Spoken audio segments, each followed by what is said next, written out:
Are you ready to transform your pool into a stunning oasis? At Mainland Pool Service, they're a family-owned business to keeping your pool looking pristine all year round. They believe that pool care should be proactive, not reactive, which is why their skilled team handles everything from routine cleaning to complex issues with precision. They prioritize clear communication and personalized solutions to exceed your expectations. Join the Mainland Pool Service family today and experience the difference their expertise and dedication can bring to your relaxation retreat. Contact them now at mainlandpoolservice.com. Junior Grizzlies summer camps presented by Ortho South are the key to a slam dunk summer with over a dozen 4-day camps perfect for hoopers ages 6 to 14 looking to build fundamental skills and make unforgettable memories. With camps across the Mid-South, Tennessee, Mississippi, and Arkansas, you won't have to go far for the ultimate hoops experience this summer. Registration comes with a Junior Grizzlies jersey, lunchbox, and a basketball to take home. Don't wait, space is limited. Visit grizzlies.com/juniorgrizzlies today to secure a spot for a fun-filled summer. That's grizzlies.com/juniorgrizzlies. Pressure-packed moment in sports, hands down, has to be shootout in the World Cup. Because I am a casual fan of the beautiful game called football. I wanted to throw up. I wanted to throw up for all of these teams, for every kick. Tune in to the Jessica Benson Show with CJ Hurt, live every weekday at 8 a.m. on YouTube at Grind City Media and the official Grind City Media app. Let's face it, there's a lot of trash talk in basketball, but the great teams let their performance do the talking. Like Ford F-150 with Pro Power on board. A class-exclusive industry-first feature that turns your truck into a mobile generator and leaves the competition speechless. Ford F-150, official truck of the Grizzlies. Greatness starts here at your Mid-South Ford dealer. Class is full-size pickups under 8,500 pounds, GVWR. Each challenge is unique, so each game plan is customized to identify opportunity and the path to victory. It's true in basketball, it's true in banking. Grizzlies Checking from Pinnacle with personalized planning and advice. Play hard, bank easy. Open a Grizzlies checking account with at least $100 and a recurring direct deposit by May 30th, and you could receive a $200 direct deposit bonus into your account. Details at grizzliesbanking.com. Member FDIC. The heaviest metal credit card of all time. Rumored to be one of only 18 in existence. Plated with the very same tungsten that forged the International Space Station. And wielded at business dinners like a samurai sword. It's a classic corporate power move. But the real power move? Having end-to-end visibility on your most critical shipments. FedEx, the new power move. Kroger shoppers and Grizz fans. Want exclusive last-minute discounted ticket deals texted straight to you? Sign up with the new Kroger Buzzer Beater deal. Fans can sign up by texting Grizz to 636-479 or visit your local Kroger store in the Delta Division and scan the QR code. By signing up, you agree to receive recurring automated promotional and personalized marketing text messages from the Memphis Grizzlies. Consent is not a condition of any purchase. Message frequency varies. Message and data rates may apply. Bennett, the NBA Cup Championship game next season is going to be played at historic Hinkle Fieldhouse on campus at Butler University. You tell me, some people are calling it a disaster. I would argue it's not only not a disaster, it's an improvement. The idea of let's take this cool new thing and put it in Las Vegas made sense on a very surface level. Yeah. The Gary Parrish Show, live on weekdays at 10 a.m. on YouTube at Grind City Media and the official Grind City Media app.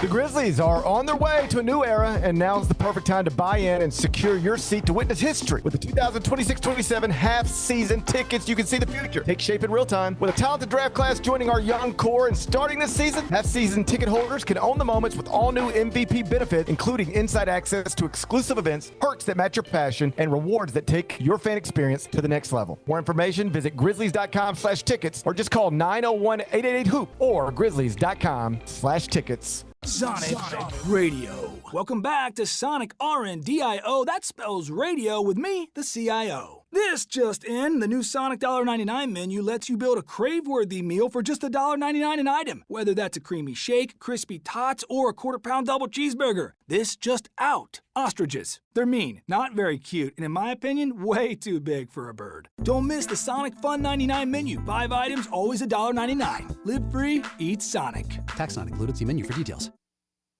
Live from downtown Memphis, this is the Chris Vernon Show on YouTube at Grind City Media and the official Grind City Media app.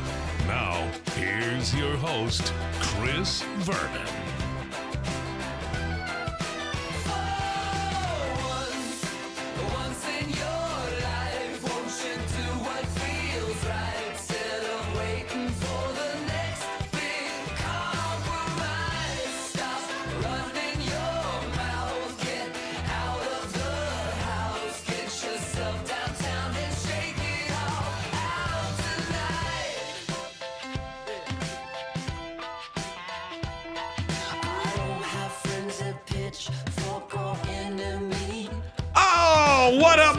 What up? This is Producers Gone Wild, a.k.a. The Chris Vernon Show here, Grind City Media on YouTube. Jon Roser with you.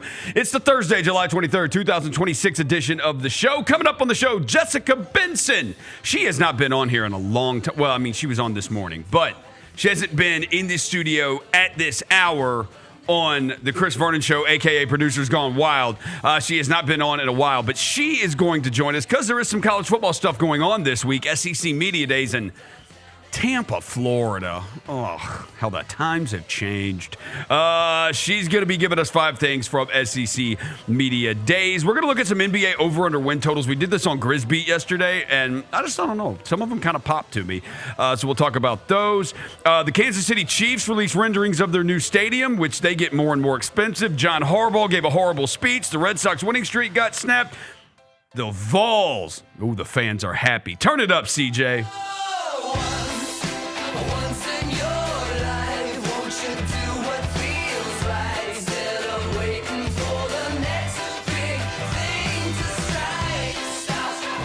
The banner stays up.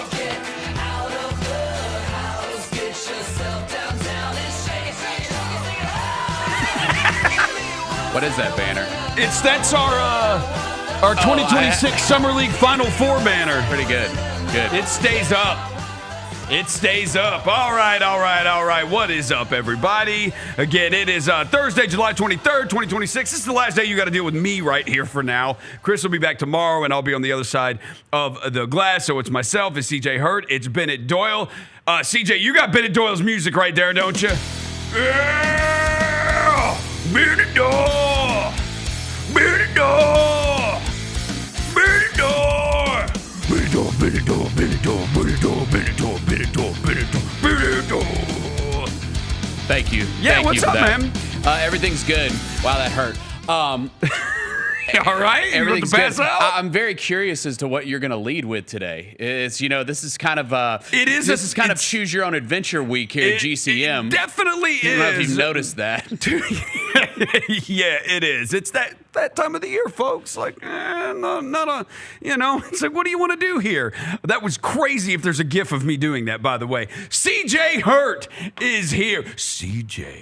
CJ needs a song. We do. We need to get something sensual. Something sexy then. Yeah, we need to get something. I got my fork messing around with you. What are you eating on? Corn. Just straight corn. Raw dog You're corn just like straight that? raw dog No and corn? fork? That's crazy. Yeah, man, it's corn. You just spit it in your mouth. I mean, you usually do a fork. At least you didn't reach in there with your hands. Yeah, no. Just chug it. Ain't nothing wrong with chugging a little corn. You can Is use that just like a can of like Jolly Green Giant corn? No, frozen corn. Yeah, Gotcha. the frozen Okay. corn. Okay. You couldn't have used, when you dropped your fork, did I not leave one of the toothpick things over there you could have used? Bro, you always leave toothpicks over here. I know. Nasty. Man. It is. I'm You sorry. menace. It's my bad, You man. menace. It's my bad. All chewed on and gross. At least I know not to grab it and use it. That thing's like been whittled down. Oh, man, I do. I'm but sorry. you got one in the bag you ain't used? No, I don't have any in the bag now because Y'all gonna have to deal with my quarantine. no, because when we went to Vegas, I like emptied out my bag because I take the bag as like it's my because I bring my laptop on the airplane, and so I emptied a bunch of the crap that was out of it, so I had to take all those out, and I haven't replenished. I've got to replenish before Grizzly season starts because we always eat the media food, and then I need, you need to get the flossing going. But again, we're going to get to a bunch of stuff today. We are going to start with NFL training camps. Hold on, before we get started. Yeah, what's up? Jacob, this is a unique combination, man. This has never happened. This has never happened No, right I here, don't has think it? so. No, I don't think it has. When I started as an intern on Cerrito Live way back when, all I wanted to do was do a show with Bennett, Doyle, and Jon Roser, man. I'm glad y'all can make my dreams come I true. could say the I same am happy about to both make of you. You know what? That was a Yeah. long time ago, CJ. So you know what? Like dreams, they can take a while. They do. But if you keep at it and you stay persistent, your dreams can come When did true. you get started at 92.9 again, Bennett? So I started there in 2013. So this is- So this has been a decade plus in the making. 13 years in the making. Okay, so I can give you a couple things here with this. Bennett was in promotions when he started at remember. 92.9. Because I'm on air, obviously, but Bennett's in the promotions department working under Cindy. Cindy DeBartoleben. Did I get her last That's name right? right. Yes, I got it right. Cindy from Jackson, Tennessee, right? Yeah. Shout out Cindy. Love her. Cindy's the best. My favorite bosses So ever. Love Bennett's her. doing promotions, and I remember I went to Bennett. Bennett, you hooked me up a couple of times that like amazing. You got me, Dave. You got me, Keep David. that on the DL. It don't matter. Whatever. It's a long time. What are they going to sue you now? Maybe. If they didn't, Maybe. If they trust me, if they didn't sue Vernon, they're not suing anybody. so Fair enough. Right. And they didn't sue me either. I'll never forget that day. You got me Dave Matthews tickets at Snowden Grove. Yep. You got me Dave Matthews tickets at Snowden Grove. I was very appreciative. And the other one you got me tickets to, because the concert sold out like that and you were still able to get me, was Tool at the Landers Center. You got me 4 tickets goated. to Tool at the Landers Center. Yep. So yes, forever indebted to you for that one. I ended up going over to just talk to Miss Cindy. Yeah. Miss Cindy and my mom knew one another. She's like, hey, I got an M for you at 92.9. I was like, great, let me go over there and see what's going on. Talk to her like 5 minutes in. She's like, oh, you know what you need to do? You need to be like Bennett Doyle. I was like, who the hell is this Bennett Doyle guy? and then she introduced me to Brad Carson, and he and I sat down and talked. And Brad was like, do you really want to do this? You probably shouldn't do this.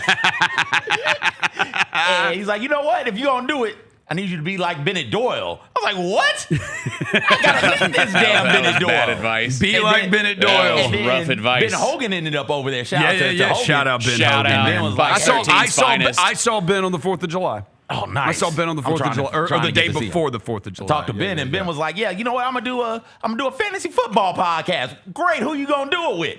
Bennett Doyle. Like I gotta figure out who the hell this damn Bennett Doyle character is." Rest in peace, fantasy kickoff. He went from giving me concert tickets, moving up in the world on air, doing fantasy football podcast with Ben Hogan over at 92.9. Yeah, but no, this has never happened before. I've done shows with CJ, I've done shows with Bennett, vice versa for all of you too, but we've never all three been together. NFL training camps are underway.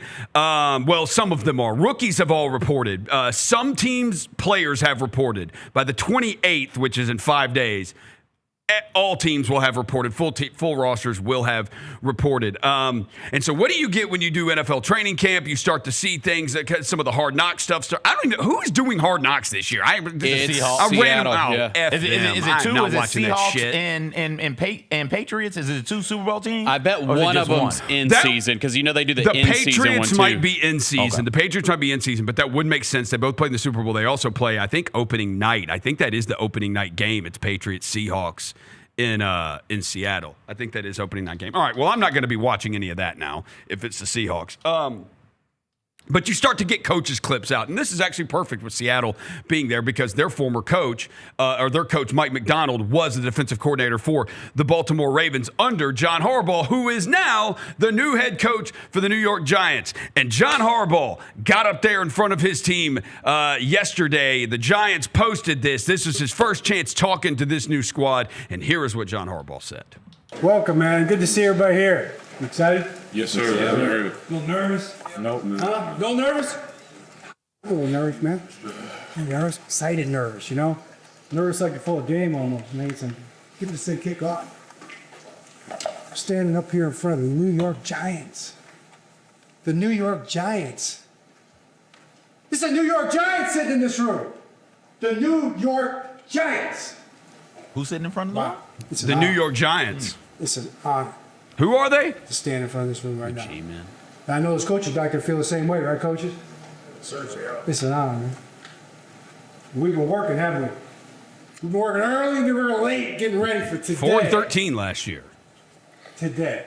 3-14 the year before. This seat, getting to work, getting started, our beginning. Because this is where it all begins, together. All right, so the New York Giants, they have won 6 or fewer games in 1, 2, 3, 4, 5, 6, 7. 7 of the last 8 seasons, the Giants have won fewer than 6 games. And when I watch that clip, I'm just like, are the Giants about to win 5 games again? I hear John Harbaugh talk. That inspires nothing from me. Like, John Harbaugh. Wait, who's he coaching for again? Is the New York Giants. Okay.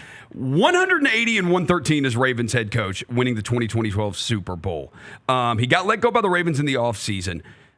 Leading up to 2018, the Ravens had gone 5-11, 8-8, 9-7, and they were 4-5 in 2018. And John Harbaugh was about to lose his job when they made the switch to Lamar Jackson, and they went 6-1 the rest of the way. They lost to the Chargers in the wild card round. Lamar Jackson won MVP in the 2019 season. And so basically, I think we could say did Lamar Jackson save John Harbaugh's job? Yes. Oh, was John Harbaugh washed in 2018? Yeah. But that happens, right? Did Patrick Mahomes save Andy Reid's job? Yes, 1,000% so. Yeah. You get the right quarterback, and they can make all the difference. You get the right collection of players, and they can make all the difference. There's a lot of coaches who get their stench covered up by special players in special moments, right? Like Coughlin immediately comes to mind. Yeah. Where it is, okay, that team was really, really good. Go down to Jacksonville, try and do it the same way, and there's just no success there. So it's going to be based on this. So I watched this video, and I don't know. That's immediately the thing that came to my mind was, oh my gosh, wait, wasn't this guy about to get fired a few years ago before Lamar Jackson came in and saved his job? There have been kind of rumblings that him and Lamar, they got sideways a little bit, and then, that's why he was, eventually let go. That's why Harbaugh was finally let go. But you look at I don't know. You look at the rest of this. You look at the rest of this Giants team. Is Jackson Dart a Lamar Jackson? No. Okay, so Jackson Dart's not a Lamar Jackson. No. Cam Scadaboo, his running back, is doing backflips at Fanatics Fest, injuring his knee and then limping. Well, that's the thing is they're two big offensive weapons outside of Jackson Dart are both coming off injuries. Malik Neighbors has not been able to. So you got Jackson Dart, who's got concussion issues. You've got Cam Scadaboo, who's coming off a leg injury, who did a backflip at Fanatics Fest and is limping around. Your wide receiver's Malik Neighbors, who can't stay healthy either. You lost Wan'Dale Robinson. Listen, check this out. Jackson Dart, I get what you're saying about the concussion issue. Jackson Dart's biggest issue is he doesn't know when to go down. And you should go down immediately. Jackson, go down immediately. Why? No, you don't fight at the quarterback position. You don't fight for extra yards. You just go out of bounds or fall. Yeah. He takes some of the most egregious hits. There are so many quarterbacks. The commander, Jaden Daniels, is the exact same thing. It's what everybody was worried about him at LSU, coming out of LSU. It's like, watch the highlights. This kid, runs into 3 defenders and tries to jump over them. And it's like, man, you're going to get yourself hurt. Jaden Daniels, great rookie year. Second year, he starts to get injured a little bit. Jackson Dart, it's the same way with him, too.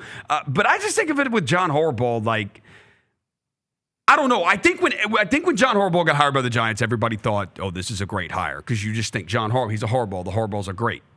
I think Jim's great. John, time probably passed him by a little bit, and Lamar Jackson let him hold on to his job longer than he probably should have. Well, we're going to find out, pretty soon, I think, whose fault it was in Baltimore, right? Because clearly, I know that they've said all the right things. There was clearly a friction between coach and quarterback there. There's just no question about it. And so it'll be really interesting to see because, I frankly would probably still pick the Ravens to win that division. So in the AFC North, in the It's AFC North. This is the AFC North. If you look at it, it has to be either the Ravens or the Bengals.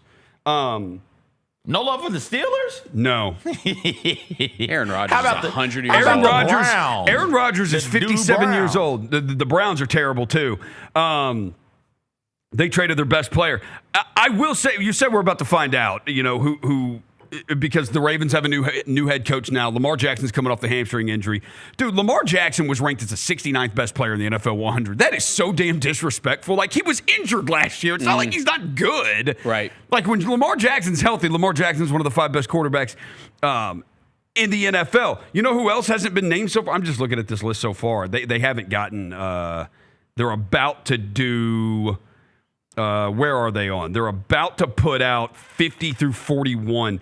But Joe Burrow's injured all the damn time too. Why is Lamar Jackson 69th and Joe Burrow is going to be higher than that? That don't make any sense. So yeah, we're going to find out. We're going to find out about the New York Giants.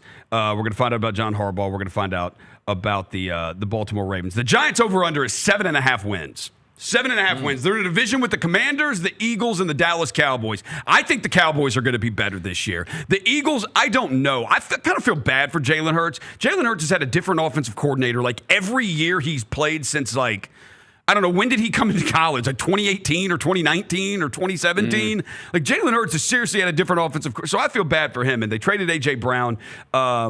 The Commanders, it's going to depend on Jaden Daniels. Like, the Commanders have kind of an older roster, but it's going to depend on Jaden Daniels and how healthy he is. What was the record? 7.5 is the Giants' win total. I'm hammering the under. I would hit the under, too. I don't think they're better than they probably can go split against the Commanders. I don't think they're better than the Eagles, and I don't think they're better than the Cowboys at all. Nope. I'm going under. I think they get 7, so it would be So you would take the under. Yeah. You would take the under. Elsewhere, some other NFL news. Tyreek Hill, this is bad. Tyreek Hill says he still has no power in his left leg. He is 10 months removed from 2 surgeries. He's an 8-time Pro Bowler, and he has no power in his left leg. Done. He says he's going to play, but his career... No. Well, that's tough with a dude who's got 10 kids, man. Dude, when what we saw about that his injury, fist? Do his fist still have power when he feels like punching a woman? Can he go? Oh, come on. I'm sorry. I mean, too soon. Too soon. I didn't know I was around a bunch of women punching. No, it's not too soon. It's not too soon. No, that's tough for a kid that's got 10 kids and 4 baby mamas, or 5 baby. It is tough when you type in how many kids does Tyreek Hill have, and the AI overview doesn't even know. Dude, when that injury happened, I remember in real time being like, oh, he might be done. Like, he might not come back from this. When He's been in the league for a long time. Well, you just see tons of guys, man. If you rely on speed, like devastating injury, man, that absolutely tears you apart. Absolutely tears you apart. Panthers second-year linebacker Nick Scourton started 8 games for them last year. He went down with a knee injury on the first day of training camp. The Kansas City Chiefs have released renderings of their new $3 billion stadium. Have you seen this? Have you seen the Kansas City Chiefs?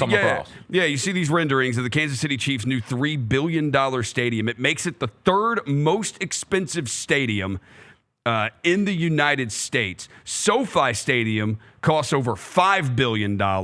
And then the new RFK Stadium in Washington for the Commanders costs $3.8 billion.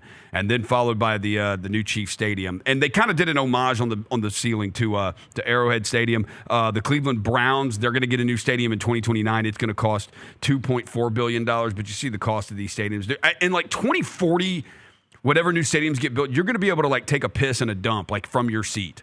Like, you're going to have like a Would little. Would you want to be able to shit from your seat? Well, if watching the game? you're going to be like, I'm too shy. You've seen like at the Chase Center. I couldn't just not with everybody next. Well, to that's me. the thing. No. I know. I think the way they build these stadiums for comfort now, like you're gonna be able to like spread yourself out, just get wide, get a good and base. you may just be able to pull it's all about the base, man. Yeah, get a good base. You may be able to pull a curtain over you to give yourself some privacy. I need a little more privacy and distance. Yeah. I need the distance. Nobody's gonna be able to hear your grunts when you're struggling. I can't. Because knowing it's going to be someone third down is and right loud. there, I can't. It's me. It's a me third thing. down, poopsie.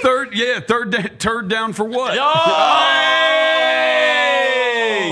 Oh! But no, like, dude, these stadiums, yeah. Like, have you seen, like, the Chase Center? The Chase Center in San Francisco, like, you have, like, underneath your seat, you have, like a drawer. Like, you can put your stuff in. You can just put your stuff in it. That's cool. Yeah, so we're about 15 years away from you having you're actually sitting on your own toilet. You just have, like, a button you're going to push, it just opens it up, and you can And one of the Maddens, I don't know if they still do this, but I remember being in college and playing Maddens, and if you played franchise mode, you were in charge of, in the offseason, upgrading your facilities for players and for fans. Oh, could you put toilets in the seats? I don't think you could do that. Could you turn the seats into toilets? I eventually, with the Lions, won enough Super Bowls, made enough money to where I could afford to teleport fans directly from their seats to their cars and vice versa. Yeah. Wait, hold on. It was like a teleportation thing, like a upgrade to the amenities. How long did it take you to be able to do that? Gosh, I was playing in 2009, so maybe by like, I don't know. The future came fast. Season 13. Okay, all right. So that's like 2022. Yeah, 22. 2022, you could teleport. They were teleporting in Detroit, You're the baby. damn Jetsons. Yeah, man. You're the damn Jetsons. That's the thing. Is there a facility upgrade that you can think of that you'd want at an NFL stadium? Outside of being able to poop see from the seat. Not be cold. How do you do that? Like just a heater, a heater in Does front of you? the seat warm me? Because I would say, like, I remember going to, I went to a Titans-Steelers game. Never forget this. Remember when the year Tyreek Evans played for the Tigers? The year Tyreek Evans played for the Tigers, they played Syracuse at 5 o'clock on a Saturday night. Me and a couple buddies went, and we literally hopped in the car, drove to Nashville that night because we had Titans-Steelers tickets the next day. One of my buddies is a Titans fan. One of my buddies is a Steelers fan. I just tagged along as a Niners fan. But it was in December. And we sat in the upper deck, and it was just flooded with Steelers fans. You know, their takeover everywhere. The Titans won the game. Dude, it was so damn cold. And I was like, I'm never going back to an NFL game in December that's outdoors. Like, this is so damn cold up here. And you know how Nissan Stadium is. Yeah. There's like one hot chocolate line for the upper deck. And it's like, and there's like 600 people there standing in line for hot chocolate. I'm like, you're going to miss the whole damn game going to get hot chocolate. So I've just got my hands on my balls the entire game. Nice. The entire game because I'm always frozen. Stay warm. Those are pretty always. Warm. Yeah. Always they rise up warm. For you and you always get in there. Yeah, always I did a Monday warm. night football game at Nissan in high school. Yeah. And we layered up. It was pretty cold. Yeah. My dream NFL game to go to is a cold weather place in December. Pick one. Pittsburgh, Green Bay. I think that'd be fun Cincinnati. too. Right, Okay. like send me to Lambeau Field. I would probably mid to late December, man. It'll be incredible. So that was my first outdoor NFL game in the winter. So I guess part of it is I was also not prepared. I didn't know how to layer up. I would know how to layer up now, being old sage wise. I'd probably know how to layer up a little bit better now.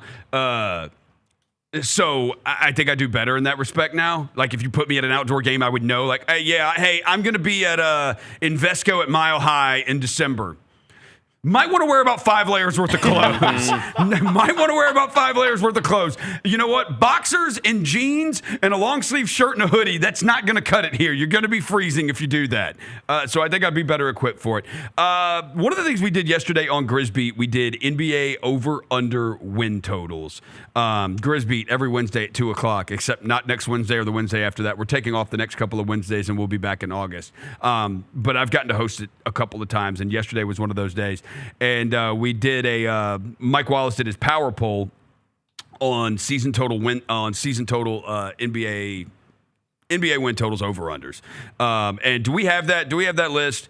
We just did the top 10. We just did the top 10 that we had, and some of the teams kind of. All right, so let me ask you, what stands out to you when you look at this? CJ, you were in the producer's booth. And we haven't gotten around to Grisbeat letting the producer talk yet. Maybe one day. Oh, maybe. No. That's a show I produce. Grisbeat never let me talk. I guess. What stands out to you on here? Either one of y'all. The Nuggets being at 49.5 is interesting. But the 76ers at 48.5 is all right. If they don't get LeBron James, how good is that roster? You got Jaylen Brown. Yeah. You bring him in there. You got Tyrese Maxey. You've got VJ Edgecombe. You've got Phylon there as well. If you I got a remember lot correctly. of small guards. You got a lot of small guards. But there's a lot of pop and power to the small guards. Hold on, I got to turn my alarm off. What is that? So I broke my cell phone. So is that a new phone? This is the new phone. This is the old phone. I got these things like Tuesday, and the old phone's battery hadn't died. I didn't turn it off before I put it in the box, and I put it in the box, and the alarms just keep ringing. Why does your alarm go off at 12:25? Because I got stuff to do. What do you most days? Like it wakes me up from the nap. It's like, hey, like refocus in, man. Get up, lock in, and do some stuff. And then I got like radio hits and things of that nature. Say all that to say. What is that? Why does it sound like a nursery rhyme? Because that's how my alarm sound. I've never heard it. Well, you got to get you a better alarm. I got to get a better alarm. Yeah, Mine's annoying. I make yours? my alarm as annoying. Oh, it is here. Here. What is mine? What's the here. alarm? I can just do a timer here. Yeah. Do a timer here. Knock it out. While I say, even with Jaylen Brown, I'm curious to know if. Yeah. Yeah, that's fine. No, it's annoying. Yeah. I hate that one. I hate that one so much. So that's why I use it. Why do you hate ruins that? my life. No. It's the default. Well, that might be a bit dramatic. I just hate it. No, It's it is. the worst noise ever. No, that's why you use that as your alarm. No. Because that thing starts going off, and you're like, "Holy crap! Turn it off! Turn it off! Turn it off!" And you got to go turn it off. That's why that's my alarm. I need the most annoying sound possible. Something like that, CJ, that you got, bro. I'm going back to sleep if that's mine. A word? Yeah, that's just gonna put me back to sleep. I'm up. I'm right. excited to get up also. All right. Because, like, I don't know. Yeah. I got fun stuff going on. So 12:25. It is also. I like this one. Oh, that's a good one. It's just calming. Yeah, that's putting me back to sleep. That's not an alarm. Like that's not making me want to go do anything. That's not going to have me do anything. It's like a really soothing way to get up. Yeah, I need my alarm to like yell at me. No. I need it aggressive. Into the day. I need it aggressive and yelling at me. All right, so the Denver Nuggets. You think the Denver Nuggets? What do you think here? I said do the Nuggets. If Joel Embiid is healthy, that 48.5 could be more. Well, Joel Embiid's not healthy. So, but yeah. Joel Embiid's never going to be healthy again. That's I mean, the one that kind of stands out to me is Minnesota at 48.5 because they won 49 last year. That one's nice too. Okay. I like it. It sounds like a John Mayer song, doesn't it? That sounds like I'm about to walk in. That's either a waiting room, elevator, or a nice restaurant. Like this one is annoying. Yeah, that's annoying. That's annoying. That That's annoying. I don't like that at all. That's annoying. What's this one? Alarm. We need to have alarm draft. Come on, man. Oh yeah, you guys should do alarm draft. Yeah, alarm draft. Y'all do. You and Jessica should do an alarm draft. I know. That's I'm sure more she soothing. sets like a million of them. Yeah, y'all should do alarm draft. That's more like Shakespearean play Elizabethan. When the hell did we stop doing ringtones? By the way, for like the music as ringtones. Yeah. Are we still doing that? Are the No, kids doing man. that? What was When your? did we stop? I had multiple ringtones. I think my dad had Hail to the Victors. I had a cousin who had Rocky Top. My generic was Feel Good by the Gorillaz. Do you remember when they were when the ringtones were just like sounded like they were on a Casio keyboard? Yes. Yeah, I had Back in the Saddle, Aerosmith. It sounded nice. Horrible. Yeah, but imagine on a Casio keyboard. It sounds absolutely awful. I think I had Coldplay, In My Place. That was a good one on a ringtone though. Like it's like on a Casio keyboard. That one actually sounds good. Yeah, we need to do alarm draft. Okay, so. You said the 76ers, the Timberwolves. No. I just thought Timberwolves stood out at 48.5 because they won 49 last year. So it suggests to me that they don't think that the subtraction of Julius Randle and addition of LaMelo Ball really changes anything for them. That is so. True. I thought that was kind of interesting. Yeah, and they got the Timberwolves. Yeah, it is LaMelo. There's no more Julius Randle. They still have Jaden McDaniels. There are a bunch of Nas Reed's gone too. Nas Reed. Nas They Reed's did lose gone. Nas Reed. I mean, come on, dude. He's like the big is. part of everything they've done. Dude, in that city, like he is part of their they all like. got He's his part name of that tattooed on him. Yeah, he's all part of that. It's tough. Yeah, getting rid of it. You start tattooing a guy's name on you and then you trade him. That's a tough one. Yeah. The Boston Celtics, to me, and CJ heard me say this on Grisbeat, I think the 51.5 is way too low on the Celtics. They have a proven system that wins regular season games. I know you said they traded Jaylen Brown. The Celtics haven't. This last time the Celtics lost, or the last time the Celtics didn't win more than 51 games was COVID, the COVID year. Excuse me. That's the last year. That's the last year they didn't win. That's crazy. So last year the Celtics didn't win 51 games was the COVID year. And I know they lost Jaylen Brown. I know they traded away Jaylen Brown, but they got Paul George, who shot 39% from three last year, still averages 16 points, 17 points, 5 rebounds, 3.5 to 4 assists per game. And the Celtics did go 9-2 without Jaylen Brown last year. Whatever it means for them postseason, I don't know. But regular season, like, the Celtics are built to win regular season games. Their system works in the regular season. That system has worked with Jaylen Brown being a big piece of it. Yes. And so that's where I have the questions with the Celtics. Listen, man, Jason Tatum is a good basketball player, a very good basketball player. I just do not know if he is enough to get you over 50 wins. Right. I am curious to see, though, because if he is, this is the time to prove it. Well, the bigger thing that he has to prove is that he can stay healthy for a full season post-Achilles, because he came back last year and he couldn't make it through the Sixers series.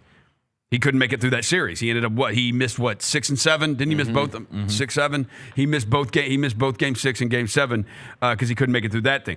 So that's what Jason Tatum's got to prove, is that he can make it through a full season.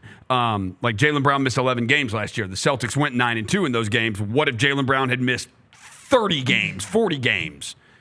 What would the Celtics record have been? Would, if you extrapolate 9-2 over that, would they have actually done that? I have doubts. I don't know that. But Jason Tatum, he's got to prove he can stay healthy. And I think if Jason Tatum stays healthy and Jason Tatum plays 60 to 70 games, I think the Celtics will cruise over that number. The New York Knicks didn't even win 53.5 last year. They didn't win 53. They didn't go over 53.5 last year. They won the title, so I think everybody forgets that. They won the title, but I think everybody forgets they did not go over that last season. They won exactly 53 games last year. You got an Eastern Conference that I think has probably gotten a little bit better. The Cavs, it's just regular season. You got James Harden on your team, you're going to win games. James Harden's teams always win games in the regular season. Throw Donovan Mitchell in there.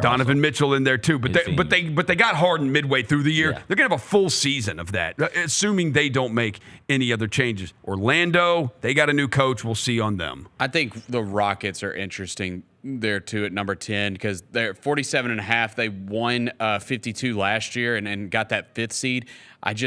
With it being lower, I wonder if you. I don't think they're there yet. I think they're going to be competitive, but they're on borrowed time a little. There's going to be a bottoming out there eventually. They got Van Vliet back. They got Fred Van Vliet back. They signed Tari Eason. They gave Tari Eason $80 million. The Durant stuff's always the wild card because whatever you. Dude, the stuff that happened over All-Star Weekend is real. Like the burner accounts, the text messages, whatever it was that got released, that's all real. And those teammates are still there. What happens if they start bad? Right. And are fighting uphill all season. I just wonder if that thing has potential to bottom out. And I could easily see Ime Udoka being one of those guys where, man, his personality starts to weigh on you. Because he's a big personality. He pushes you. He gets on you. And coaches like that's their personality.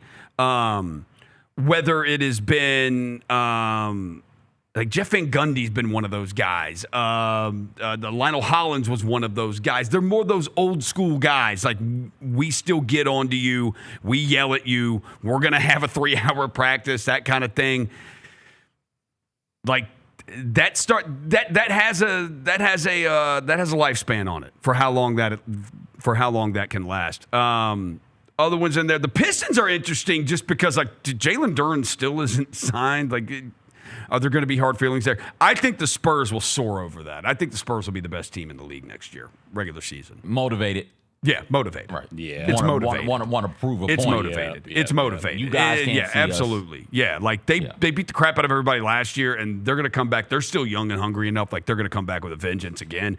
Oklahoma City, they lost depth. They did. A.J. Mitchell's going to obviously play a bigger role. We're going to see about Nikola Topic, who has missed pretty much his first 2 years with, he had testicular cancer. He came back and played. I saw him in the G League. He had a triple-double in a G League game here in South Haven. Thomas Sorber, the rookie that they drafted in 2025, he didn't play at all last year because of an injury either. So their last two first-round picks, lottery picks they've had, have not even really played for them. I'm just assuming with them always that one of those young guys is going to end up being awesome this season and fill the void. Right. No, you do. Yeah. You assume. And Mara, CJ, you can speak to Mara better than we can. Did not look great in Summer League, but he's not a focal point player. No. Like, he's not. Don't make that guy your main focal point. I think the Thunder's vision is we're going to have him next to Chet Holmgren. We'll have him next to Hartenstein. Everybody's going to be paying attention to Jalen Williams and SGA on their drives, and he's going to be able to clean stuff up. Yeah, he's a good feel around the rim, both on the offensive side and defensive side. I'm not necessarily talking about scoring, although in college he gave people who he was much taller than. He gave them fits, gave them buckets. I'm talking about for him from a rebound possession standpoint. I think he'll be able to get his hands. How many times do we see? One of the things I loved about Steven Adams was a tip out. Yeah. Where he's being boxed out by 2 or 3 guys, and he's still able to just get a finger on the ball and tip it back to where a teammate is waiting. I think Mara, to a certain extent, can do that, get you a couple of extra possessions on the offensive end. And then defensively, he, at times during last season for that Michigan team that ended up winning the title, at times he was by far the best defender on the court. Most of the season, he was by far the best defender on the court just because of the presence he has around the rim. He's big, he's long, he knows that. He knows how to be a rim deterrent. So I'm with you, Roser. He won't be starting. He won't be Chet and he won't be Hartenstein, but he'll come off the bench and there'll be another long paint presence that opponents will have to deal with for that Thunder team. So I'm with you, Bennett. You just have to believe that all of the guys that Thunder draft get developed and be ready to contribute immediately. Right. They've had so many picks that, like, even that's how crazy it's been. Is the last 2 years, like, not this past year with Mara, we'll see there, but the 2 before that, like, dude, those guys didn't even get to play because they were hurt, and they still didn't freaking matter. Yeah. They're still awesome. Elsewhere, SEC Media Days are going on. Some Alabama fans are mad at Kalen DeBoer. Make or break year for him, maybe. We'll talk. How is it a make or break year for DeBoer? So this is the thing. I was watching, and Paul Feinbaum is yelling on ESPN this morning that I had a former Alabama player text me. A well-known Alabama player text me. And when Kalen DeBoer had a chance to get up there when he's asked if this team can win the national championship, he didn't say yes. And that's why he won't succeed at the University of Alabama. I apologize. That's not a great Paul Feinbaum impression, or maybe that is. I forgot we were talking about the fan base that poisoned a tree. Yeah, right? I'm sorry. Yeah. You're right. No. It's a different beast. Yeah. It's a different beast there. It's absolutely. No, what they were upset about is Kalen DeBoer said that toughness and resiliency are something that his program and team is still working on to get better at. I mean, okay. It's year 3. I think, like, toughness and when you've ever thought of a Kalen DeBoer team, you've never thought of toughness and resiliency, have you? No. They out-scheme you. Yeah. That's what they do. Even the Washington team. So, I don't know. DeBoer may just be talking out of his ass, but, like, just do what you do. Mm-hmm. Like, do what you do. Don't try to. I saw this with Phil Fulmer his last year at Tennessee when he brought in Dave Clawson for the claw fence. It's like, yeah, you're trying to fit the square peg into the round hole. Like, this is not the kind of offense you play. Like, you play smash mouth football, pro style, I formation, play action passing, run the ball a bunch. This is what you do. Do what you do. And so Kalen DeBoer, like, don't try to be some big smash powerful football team. Just do what you do. And we'll see who Alabama's quarterback's going to be. That's a question, too. Keelan Russell's the big 5-star recruit. Played, like, tiny amounts last year, like in mop-up duty. And the other guy's Austin Mack, who's been with DeBoer since Washington. There are 6 teams with a $40 million roster in college football this season. Can you name them? Ohio State. 6 teams. Easily. Ohio State's number 3, $43.5 million roster. LSU is number 4, $42.8 million roster. Georgia, not in the top 6. Bama. Alabama, not in the top 6. Oh, wait. Hold on, Bennett. Let's think about teams that aren't good, but good enough to spend that type of money. USC. No. Texas A&M. They're 7th. Excuse me. They're 7th. Texas A&M, $38.9 million roster. No. Michigan does have that. I mean, Michigan does have that, but they're not spending that. Yeah, Michigan absolutely has that. You got Larry Ellison. You got as much damn money as you want. But they're not spending that. Texas, number 1, $47.9 million. We need more of those. Bennett. Oklahoma? No. You've gotten Texas at number 1, Ohio State at number 3, LSU at number 4. You're missing 2, 5, and 6. Those dirty damn Irishmen from Notre Dame. Notre Dame, number 6, $40.4 million. They took your former coach's grandson. We don't or need the elite teams. We need the very, very good teams, though. What about the U? Miami. Number 2, $44 million. There you go. Private university. Private school, Miami. A lot of people don't know that. University of Miami is a private school. Yeah, it's a private school. You just think like most schools, like named after city, like it's a public university. If you just think about the way rivalries work, typically it's typically private versus public, or land grant versus liberal art. Yeah, I will tell you, you have gotten of the top 10. I only have the top 10. Of the top 10, you've gotten all of them except 5, 9, and 10. Dark horse. Why are we going BYU? No. Okay. They do have a lot of money, though. No. Shout out to the Mormon money. Dude. Get money. It's crazy. They plant it in fields and got to dig it up when they want to go get it. Like Texas they don't. Tech is it. Some of them they don't trust banks. Yeah, Texas Tech. Texas Tech is it. Number 10, 36.3. I thought they were 5. 36.3 million. 5's got to be FSU. There's a reason Texas Tech, like that billionaire Cody Campbell, there's a reason he wants this Save College Sports Act to pass, because he knows. Like, there's wording in there that would prevent the SEC and the Big Ten from breaking off. And so he knows, like, the only way for them to compete, Texas Tech, long term, short term, you can do this. Long term, the only way to compete with those conferences is one, either they all got to be together and pool their money for media rights deals, which the SEC and the Big Ten don't want to do. Or the other way is get in the SEC or the Big Ten. And he knows Texas Tech's not getting invited to the SEC or the Big Ten. Florida State. No. Indiana? You're missing number 5 and number 9. No. Okay. No. Which is crazy. I thought Indiana was spending big time. It's not Clemson. No. Oregon. Oh, yeah, that's a good Oregon, one. number 5, 42 points. That's a good one. How we forget Oregon? All right, which one we need now? You need number 9. Number 9. Number 9. And we got to go Big Ten. And this will lead me into my next thing before we break and get to Jessica.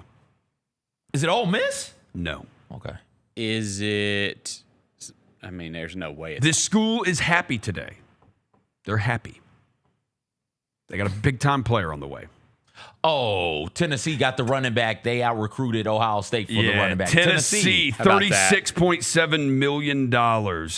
And speaking of Tennessee, they got a commitment from a 5-star running back named David Gabriel Georges. He just committed to play for Josh Heupel in Tennessee over Ohio State. Have you seen this guy? Have you heard about this guy? What's unique about this guy? He's a 5-star running back. He wears number 0 because nobody believed in him. That's actually not the reason, but that's what we say is the reason. I was going to say he's a 5-star. Who the hell doesn't believe in the 5-star? He is of Haitian descent. He started playing football at 5. He is from Canada. Okay. He started playing as a linebacker and then changed to running back. He attended high school as a freshman in Quebec, and then his uncle sent tape of him to a football coach at Chattanooga Baylor, and they said, "Yep, we'll take you." Of course Baylor would do something like this. Here's the thing. He didn't know how to speak English. He's from Quebec. He only spoke French. So he had to learn how to speak English when he moved to America. His first year at Baylor, he ran for 984 yards and 13 touchdowns and helped them to the state championship. And he won the D2AA Mr. Football Award. After that, last season, he rushed for over 1,700 yards and 27 touchdowns, averaging over 11 yards attempt. He became the first Canadian to win the Max Preps National Player of the Year award. the first Canadian to win the Max Preps National Player of the Year award. In this game you're watching right here against Chattanooga Macaulay, he rushed for over 400 yards and 7 touchdowns in a state playoff game. In 2 games against Macaulay last year, he rushed for over 700 yards and 10 touchdowns. This guy is going to be a Tennessee Vol. Josh Heupel, last year, down year, rushing the ball for the Vols. Yep. The previous 2 years before that, Tennessee had the number 1 rushing offense in the SEC, and they get the 5-star Macaulay kid. sucks. Let me be clear about this. Macaulay is awful. And, of course, the TSSAA allows D2 schools to go out there and recruit from freaking Canada. Yeah, they do. What are we talking? I thought Brentwood Academy was bad. I thought Innsworth was bad. They are. They're about to be. They're about to be. It's about to be even worse. As it pertains. When I was in school, they would go to track meets for elementary and middle school kids and offer dudes scholarships right there. And now you've got daggum Baylor grabbing dudes from Canada? Baylor goes and gets it. Where does it end? We can't be.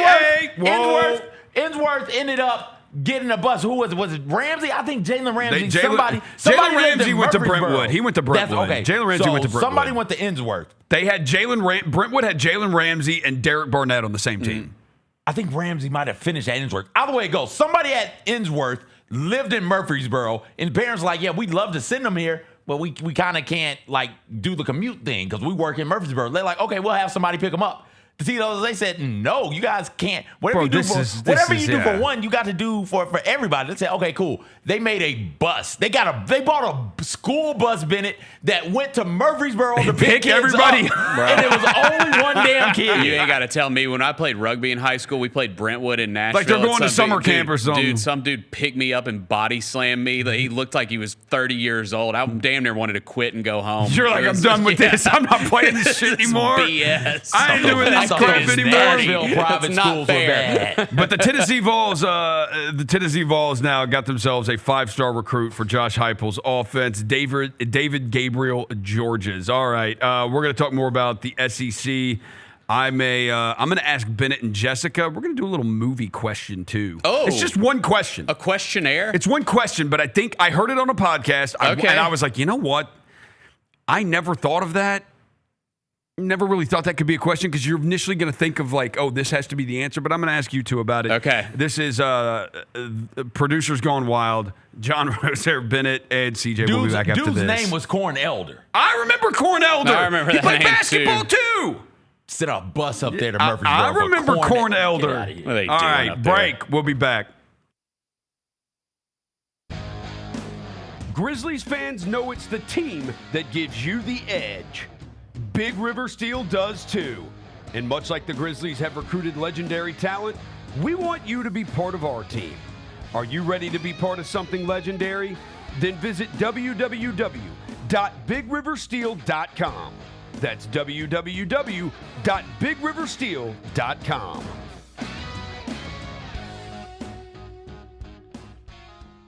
Junior Grizzlies summer camps presented by Ortho South are the key to a slam dunk summer with over a dozen 4-day camps perfect for hoopers ages 6 to 14 looking to build fundamental skills and make unforgettable memories. With camps across the Mid-South in Tennessee, Mississippi, and Arkansas, you won't have to go far for the ultimate hoops experience this summer. Registration comes with a Junior Grizzlies jersey, lunchbox, and a basketball to take home. Don't wait, space is limited. Visit grizzlies.com/juniorgrizzlies today to secure a spot for a fun-filled summer. That's grizzlies.com/juniorgrizzlies. This Photoshop job of the College Football 27 cover for this year is atrocious. Like, who made this? It's so bad. This is the deluxe edition. So you have to pay extra to get Kurt Signetti on. Oh, I'm sorry. You're paying extra to get Kurt Signetti? Tune in to the Jessica Benson Show with CJ Hart live every weekday at 8 a.m. on YouTube at Grind City Media and the official Grind City Media app. The Grizzlies are on their way to a new era, and now's the perfect time to buy in and secure your seat to witness history. With the 2026-27 half-season tickets, you can see the future take shape in real time. With a talented draft class joining our young core and starting this season, half-season ticket holders can own the moments with all new MVP benefits, including inside access to exclusive events, perks that match your passion, and rewards that take your fan experience to the next level. More information, visit grizzlies.com/tickets or just call 901-888-HOOP or grizzlies.com/tickets. When the arena lights dim for a concert or when the crowd becomes one at a big game, you can almost feel like you're the biggest fan. But who's your biggest fan? It's the person who will get you home safely after a night of drinking. It's a person who looks out for your life to make sure you leave the stadium with someone sober. This could be a designated driver or someone who offers to give you a ride share. Because in Tennessee, fans don't let other fans drive drunk. Brought to you by the Tennessee Highway Safety Office, a division of the Tennessee Department of Safety and Homeland Security. Stay on top of everything happening in the 901, the Mid-South, and beyond with Grind City Media's e-newsletter, bringing all the news and notes directly to your inbox. Lang's World, always by Lang Whitaker, touches on the biggest stories in the world of sports and pop culture, while Michael Wallace's Grizzlies Insider brings you all the latest coverage and analysis around the Grizzlies and NBA. Don't miss a thing. Stay connected to the conversation and sign up to download the lowdown today at grindcitymedia.com. The Grizzlies are proud to team up with Prime Global Group, a company on a mission to redefine real estate investment. By leveraging deep experience, strategic insight, and robust resources, Prime Global Group is shaping a smarter, socially responsible future. Whether you're an investor or simply curious, now's the time to explore innovative strategies that align with your values. Join the movement and discover how you can be a part of this exciting evolution. Visit primeglobalgroup.net to learn more and connect with the team today. That's primeglobalgroup.net. Let's face it, there's a lot of trash talk in basketball, but the great teams let their performance do the talking. Like Ford F-150 with Pro Power on board, a class-exclusive industry-first feature that turns your truck into a mobile generator and leaves the competition speechless. Ford F-150, official truck of the Grizzlies. Greatness starts here at your Mid-South Ford dealer. Class is full-size pickups under 8,500 pounds, GVWR. New Amsterdam Vodka is an official partner of the Memphis Grizzlies. It's the only exceptionally smooth vodka that is 5 times distilled, 3 times filtered, and rated 93 points. New Amsterdam believes wins big and small become legendary when you celebrate them with your crew. So here's to the blue, white, and gold, the Memphis grit and grind, and reliving winning moments big and small with Tennessee's favorite basketball team. New Amsterdam Vodka. Find your wins. Bennett, the NBA Cup Championship game next season is going to be played at historic Hinkle Fieldhouse on campus at Butler University. You tell me, some people are calling it a disaster. I would argue it's not only not a disaster, it's an improvement. The idea of let's take this cool new thing and put it in Las Vegas made sense on a very surface level. Yeah. The Gary Parrish Show, live on weekdays at 10 a.m. on YouTube at Grind City Media and the official Grind City Media app. Welcome back to the Chris Vernon Show on YouTube at Grind City Media and the official Grind City Media app. Now, back to your host, Chris Vernon. Can you feel it? I'm literally on fire. Can you feel it? I'm literally on fire. Can you feel it? I'm literally on fire. Can you feel it?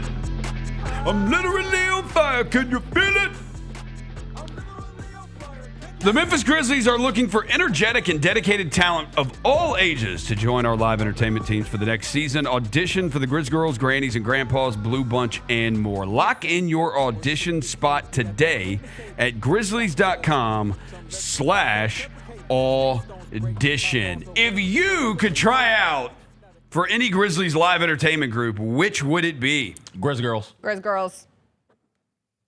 Well, I mean, I'm sure everyone. Are you okay? If you say, no, I'm sure everyone in the chat would be like, Bennett should try out for the Grizzlies, Grannies, and Grandpas because he has a gray beard. Do you need to unpack that? Do people think you're old? Do we need to peel that back? We need to peel that onion. It's okay. Peel that onion. It's okay. I'd try out for the Grizz line, bro.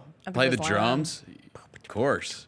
Honestly, truthfully, I want to be with the Grizz Grannies and Grandpas. Yeah, I would absolutely be a Grizzlies kid. I want to be with the Blue Crew.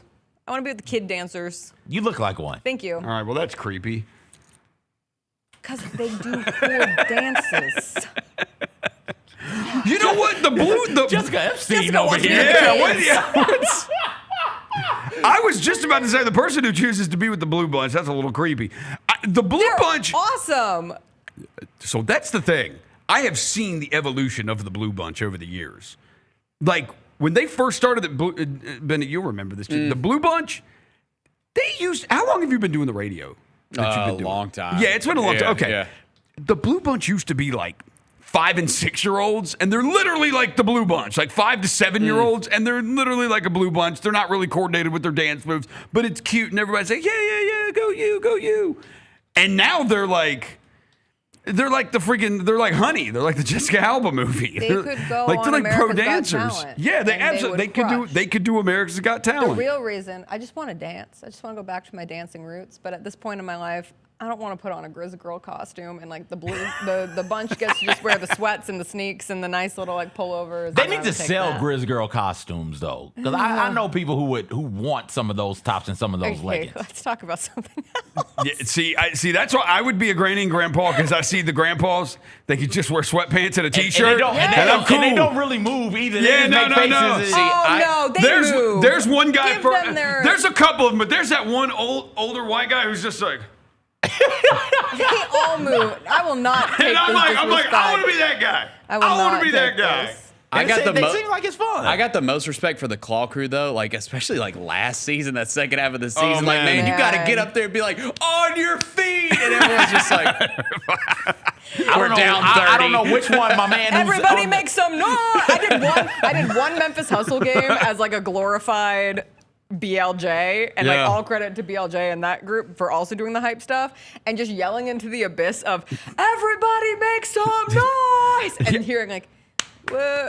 It hurts. I'm there every game, Jessica. I'm there every game. Yeah, but you got the headset on. Yeah, I do have a headset on. You got the protection of the mic. They do a great job though. No, because it is one of those things. It's like I've asked 5-Star. I'm like, dude, 5-Star, how do you just do that? He's like, I don't know, man. Because 5-Star never gets out of character. That's how. Yeah. He never, his goal, it's like, dude, how do you turn that on? And it's because he never turns it off. That's right. 5-Star is always on. Oh, yeah. All right, Jessica. My awareness goes into hyperdrive, and I'm like, I said make some noise, but there's no noise. and now you feel anxious. And now I have all sorts of anxieties running through my blood. Now you're uncomfortable and anxious. Yeah, could not do the Grizz Girl thing. I'm not putting on one of those outfits. I'll put one on. I know you would, CJ. Yeah, nice little crop top. The right leggings. Boy, I know you would. Your boy stout back here. I'm dragging a wagon. You hear me? Shit. I've been doing squats. Come on now, get that booty right. Hot boy summer. That's called Yeah. It's his wedding diet. Yeah. He's got to get the booty right for the wedding. Yeah. Yeah, I finally decided when I got back from Vegas, I was like, all right, now it's a month away. Are you really locked in? Yeah, like I've been walking every morning at I get up at like 6 a.m. over the last week. It's like 6, 7 a.m. and I take the dog 2 miles. Nice. It was a beautiful morning this morning. Beautiful this morning. Before the it's a mile and a half to 2 miles. It's before the sun comes up. Like take the dog. So usually I hit like a wall around like 10:30 in the morning. Like I'm tired. But we're going through it. So take the dog for a walk in the morning. I go for a walk in the afternoon. This afternoon I'm gonna hit the gym. So yeah. We're getting in wedding shape. Rosie, your legs will look good in some of those Grizz Girl. Now that I think about it, because you got the calves. Because he's got the calves for the wedding. He does have impressive calves. Your calves so in those in the leggings. Yeah, come on, the calves. What are we calling it? The quads are not. Leggings. Not doing that. Like it's in some pantaloons. Boy, you kill them in pantaloons, dog. What are pantaloons? And some knickerbockers. You kill them in some knickerbockers. Stop right at the knee, and then you pull the stockings all the way up. What are pantaloons? You kill them, G. Okay, I was gonna ask. I'll just do this now before Jessica before we try to it's talk. It's not Jessica's show either, Rosa. No, don't make her stop you. Before we talk about, it's also not Women's History Month. No, so I was gonna what's say. the point? Ignore. I was gonna say before we try to talk, girl. before we try to talk about SEC football or college football in general. Oh, what's the movie question? I was gonna do that at the end. Okay, fine. Okay. Sorry, I got excited when you teased. Will you let this man run his show? I'm so sorry. You're a guest. It's so okay. I was gonna say, CJ. Yes. If I ask Jessica, what is the absolute thing that annoys you the most about CJ? What do you think she would say? The most. Yeah. It's many, if I many, ask this, many what do things. you think her answer would be? This is like almost like a Newlywed Game, except we don't have the cards and everything the like boards, that. yeah. Yeah. Oh God! Because I literally just threw this together the 10 most. seconds ago, so that's why we don't have boards for it. In general, the lack of professionalism's got to be up there, but I'm not sure if it's the most. The nudity is up there. I'm not sure. CJ had a bar. CJ had a bar in our meeting the other day. He said, "People don't listen to me when you wear T-shirts with cartoons on it. People tend to not listen to those people." Yeah, no, I don't get taken seriously. The most, though. The most. And then, Jessica, you can say if he's right or wrong whenever he says it. But yeah, if I ask Jessica, what annoys you the most about CJ? Okay. CJ, you think her answer would be? I've got it. You've got it? What annoys you the most? I really don't. I shout a lot also. You do? I think in general. You kept your clothes on lately, so well, I mean. There's a method to the madness because I get in trouble at home when they come off as well. Oh. And so. Happy wife, happy life. I try and space them out. I'm going to say in general, my obnoxious nature and takes. I'm going to go with that. Your obnoxious nature and takes. Yes. Because I am Bennett, what do you think? I was gonna say like when you not really disagree with a point, but like I'm trying to think of an example. I can be a bit dismissive. I don't know if that's and you're strong. You got a loud voice. You guys are coming from. And it can be overpowering. Yeah. I will say when you have a headset on and you start yelling, and I have my earpiece in when I haven't broken it.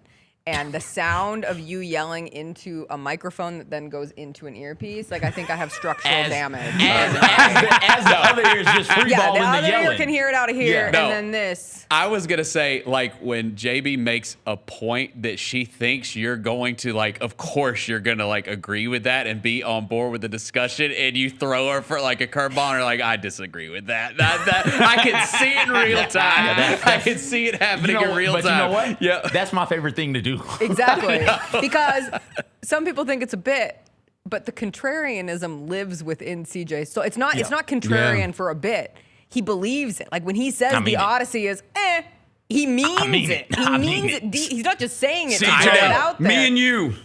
Like I have to get past that. Like when It he was said meh. when he said that to me You just yesterday, I was walked like, away. come on, dude, you don't really believe that, No, I right? do. You're just saying that. And he's like, no, I do believe that. No, he believes it. And I give Absolutely. reasons. Every single time I say something, I mean it. I have reasons know. behind Yeah. it. I've said it. No, but I mean, obviously, like one-on-one is the middies. Like when he takes the middies out, like it's I just thought about going to the middies. because. Oh, yeah. Because Moobs. The moobs. like, he can do that. You men, you can do it as a We bit. just Everyone take our laughs. shirts Everyone off. thinks it's funny. Just take your shirt off.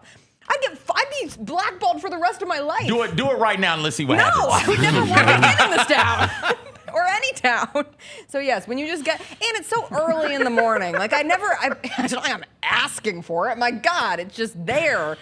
And it's so Jessica's like, it's 8 in the prominent. morning. I got to deal with the guy 8:30 in taking the his morning, shirt and CJ will off. just take his shirt I got to off. deal with this big back taking his shirt off. Boy, it's a big back. It's a big back and a big front, G. It's just big, baby. All right, Jessica, if I wanna know. if I asked CJ, what is the thing that you do Oh, that you got annoys this. him the You got- I most? know you What got do you this. think it is? That I care too much about Yes. anything. Yes. That I care too much. Oh, my dear Easy. sweet. Yes. Easy. I was That- gonna say like too kind. Too kind. Yes, that's number 2, Bennett.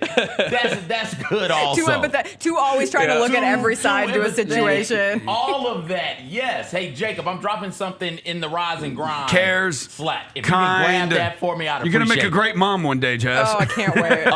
But no, like those are the two CJ. things. Yeah, Jacob, if you get it, throw it up. Those are the two things that drive me absolutely up the wall about Jessica Benson is, hey, let's talk. Here's an example. Not recently, but Alex Smith comes back with with Washington. And remember, Alex Smith had that awful leg injury.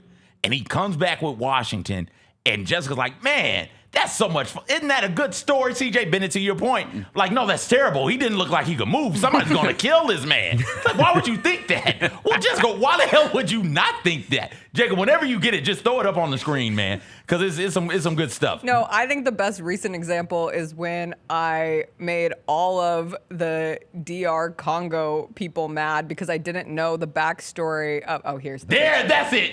That's the shit right there. That is when you call me. That's the picture that comes up. Good. It should be. That's like the most personality. This show's personality pick. That is. What is the Jessica Benson show? That picture right there. That could be your shoe. Right, that could be the graphic we put on the screen. Be the graphic. What about the Congo? The fan who stands for the entirety of the DR Congo fans, and he was coming for the World Cup game, and much was being made of it. And we talked about it before it like became a real story. It was just people who knew, and I was like, wow, what a college. This is so college football like energy. Right. And all these people start coming for me, and they're, do you know what the actual meaning is behind what this man is doing? And he's standing up for horrific acts that happened within this country for one time, and I'm just getting like it starts going viral, and I'm just getting comment after comment about what like a dumb American white blonde B-word, C-word, every word in the book. And I'm like, oh my God, I'm going to have to issue an apology. I'm going to have to come on the show and like talk about everything that I like learned in this.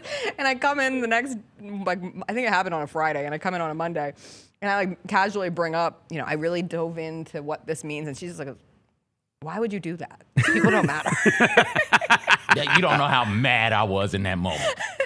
You don't know. Somebody messaged me. I don't think we talked about it. I'll show you the message. Good. Somebody messaged me as well. It's like, get out. It's the Congo. It's not my history. What do I need to know it for? Stop I'm so sorry I didn't Jessica, have this chapter in my stupid public school textbook. No, like we didn't learn about it. It's clear that we didn't learn about it. You tell us what it is, we say okay. Yes. Somebody wanted me to issue an apology. Yeah, stop. Me too. I think find me. I think apologizing in general can be a little overraid. I agree. Never apologize. Yeah, apologizing in general can be overrated. That's what I'm trying to get you to do. Be a damn man, Jessica. Stop apologizing. I will try to get you to be more of a woman. Keep your shirt on, and you can get me to be more of a man. Stop apologizing. Okay. I'm glad we just had Jessica Benson show therapy here. Oh, that was beautiful. For the last you said 10 it for the last 10 minutes. I'm glad we could have this set. What else are we going to talk about? Ryan Silverfield having a hot wife? That's all anyone's talking about from SEC Media Days. I heard that. Genuinely. He said it again. He did? Yes. Because Silverfield. Wait, he said I have a hot wife? He has said it twice in the last 24 hours. Hot wife is code for, I got an anaconda. Right? No, my meat CJ, bigger than yours, right? Like, that's what it is. The update is he said, because he keeps being asked about his aura, which, welcome to the college football offseason. We're talking about coaches' Yeah, auras. talking about coaches with aura. And do they he have said influencers today, at SEC Media Days? Oh, good Probably. question. Oh, God. I wait for it love to go this. to Nashville. I wait for love it to this. go to Nashville next I went year. to SEC Media Days every year from probably You went through the time. 2007 to 2015, 2016, and then I still went 1 year with Fish when it was in Birmingham, and that's before. And even when Fish was there, the year I went with Fish, it was starting to just get little more corporate. You started to see the ESPNification of SEC Media Days. But Hoover, Alabama, the Winfrey Hotel, the lobby packed. You could just go talk to PR guys and get head coaches to come by your table and talk to you. There's 1 year Tommy Tuberville, when he's an Auburn coach, not, state senator, Alabama, congressman, whatever he is in Alabama. Auburn football coach literally spent every day there and did every radio show. He spent multiple days at media days just walking around. Like, you could just go talk to Tommy Tuberville, talk to him at any point. I got to wear Phil Fulmer's national championship ring. Like, he came by our table and said, hey, what's up, Chris? Hey, what's up, John? Sat down and did 15 minutes with us and then was like, yeah, here's my championship ring. Like, and now it's just it's in freaking Tampa, Florida. Nothing about Tampa, Florida screams SEC, but here we are, and it's all about Paul Feinbaum and Jordan Rodgers. And I'm happy, Jordan Rodgers, you and your brother speak again and everything's right with your family. But SEC that's Media Aaron's Days. brother. Yeah, SEC Media Days sucks. Are they now. talking again? You said they were. No, Are they back? Aaron Rodgers is with, like there's pictures of him visiting with his family. Yeah. I want to know what Silverfield had to say this My time. one SEC Media Days, I was working in local news, so I'm there as a one-woman band, so camera, doing everything, and it was one of the most exhausting. Oh, yeah. Because you're running all over the place, and there's all these secret backroom. You learn it's not just the press conference. You're supposed to get the secret backroom interviews of the local beat reporters. And I remember ending up in Hugh Freeze's. That's a way to start a sentence. That's terrifying. Oh God. Speaking of violence. Oh my gosh. But it Oh was my the year, gosh. and then the whole Hugh Freeze thing, like the burner phone thing, broke the next day. So it was a crazy. I just remember thinking like, God, I'm really in college football now. Like, what a joy to be here. What a time to be alive. There's pictures on my my Instagram page of Chris. And then I ended up in Hugh Freeze's Chris backroom posted. interview. Chris, that is terrifying. Was there a couch? That is No. No, was it no There's a little casting? conference room. no casting. casting going on? Where Urban Meyer, I'm walking by and Chris posted. Chris was like, Urban Meyer was thrilled to see Roser. And it's just Urban Meyer walking to me behind him, like giving 2 thumbs up. We went around there because we didn't take it seriously. There's also, I think, a YouTube video. If you do, I think it's Roser and Auburn Kid Rock. There's a guy in an Auburn jersey who looks like Kid Rock. And they filmed me running up and yelling, get in the pit and try to love someone at him. And I got kicked out of media days. Yeah, that was they hilarious. kicked me out. Security came and got me, kicked me out of media days, talked to me outside, and they're like, "Why did you do that? What?" And I was like, I mean, he just looks like Kid Rock, and Wow, what a time. I was like, Vernon and the guy dared me. and Vernon and Lance Taylor from WJOX in Birmingham, which is like the biggest radio station in Birmingham, and where like radio still mattered. They paid me $50 to do it, which like in 2008 or 9, like $50 was really good to have. Right now, $50 is I'll good take to 50. have. I'll take $50 right I'll now. go yell at some random white dude who looks like Kid Rock right now. I'll do it for You do it for free. I'll do it for 60% of what you make. So I went walking around because it's connected to a mall. The Winfrey Hotel. It's connected to this huge mall called the Galleria. So I walked all the way around the parking lot, came back up. I look behind me. Auburn Kid Rock is attempting to follow me through the mall. But I make it through back to Radio Row and security, so we can't get through security. And I get back to our table, and one of the cops who kicked me out comes up and goes, "Hey, you guys got that on video? Let me see that. That was hilarious." Yeah, and we showed him the video. Let me see So that. that's when SEC Media Days was great. Make SEC Media Days great again. But Jessica, if you can, real quick, let's run through some of this. Ryan Silverfield yesterday had a quote that we talked about on my show this morning where he said, in response to his lack of aura, he said, "I landed a hot wife that's very smart, and I've got 2 beautiful daughters, and I'm the head coach of an SEC program, so I think I've got enough aura. You know how you show aura? You win football games." Followed up by today's question on aura, because God forbid you only ask Ryan Silverfield once That's how you about win his aura. football games. He said, quote, "I got a hot wife for a reason. I can get down. I can recite Notorious B.I.G. lyrics. I've got enough aura, enough to find ways to win football games, and that's all that matters." So, for those keeping track at home, hot wife, hot and smart wife, times 2. Yeah. Beautiful children, SEC football coach, and he can recite Notorious B.I.G. That's what gives you your aura. Who That's needs what cool gives you that. clothes Who when need you have all those things. When you And have all those $35 million things. over the next 5 years. They also have a schedule that will see them play at Utah, Georgia, at Texas A&M, Tennessee, at Vandy, at Auburn, at Texas, and then they wrap with LSU. So Nick good Saban luck. said he has the hardest job in the SEC next season. Yeah, he absolutely sure, does. That man. schedule, because they always schedule tough out of conference. Who do they play first? North Alabama. Okay, so and that's then, good. And then they go at Utah. Yeah, right. If he could win that game, they're gonna love him forever. Then they play Georgia at least home. this season. They play Georgia at home. What are you talking Didn't about? Utah lose everyone? I'm Then- just saying, like that's like Is Cam Rising not back for his No, 12th finally year? not. And they have the Cam new coach Rising- because Whittingham finally They made- actually That's what I'm stepped. They saying. made Yeah. Kyle Whittingham step down. And they made Cam Rising get a job. he's gonna go They made him he's gonna go actually get a job. 2-0. They're gonna be fired up.